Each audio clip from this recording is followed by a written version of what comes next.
ഇപ്പോൾ കിട്ടിയ ഒരു വാർത്തയിലേക്ക്. കാസർഗോഡ് 10 വയസ്സുകാരിയെ തട്ടിക്കൊണ്ടുപോയി പീഡിപ്പിച്ച കേസിൽ പ്രതി പിടിയിൽ. ആന്ധ്രയിൽ നിന്നാണ് പ്രതി പിടിയിലായത്. ഇപ്പോൾ വാർത്തയുടെ വിശദാംശങ്ങളുമായി ജോസഫ് അഗസ്റ്റിൻ ചേരുന്നു. ജോസഫ്, ഏറെ നാളത്തെ പരിശ്രമത്തിനൊടുവിലാണ് പോലീസിനെ ഇപ്പോൾ പ്രതി പിടിയിലാക്കിയിരിക്കുന്നത്. വാർത്തയുടെ വിശദാംശങ്ങൾ.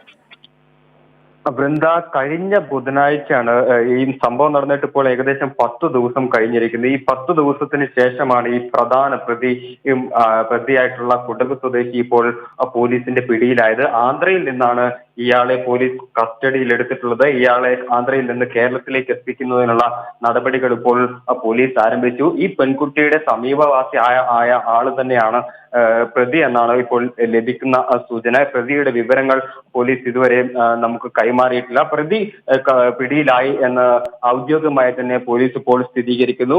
ഈ ഉടൻ നാട്ടിലെത്തിച്ച് അറസ്റ്റ് ഉൾപ്പെടെയുള്ള നടപടികൾ പൂർത്തിയാക്കുമെന്നാണ് നമ്മൾക്കിപ്പോൾ അറിയാൻ സാധിക്കുന്നത്. ജോസഫ്.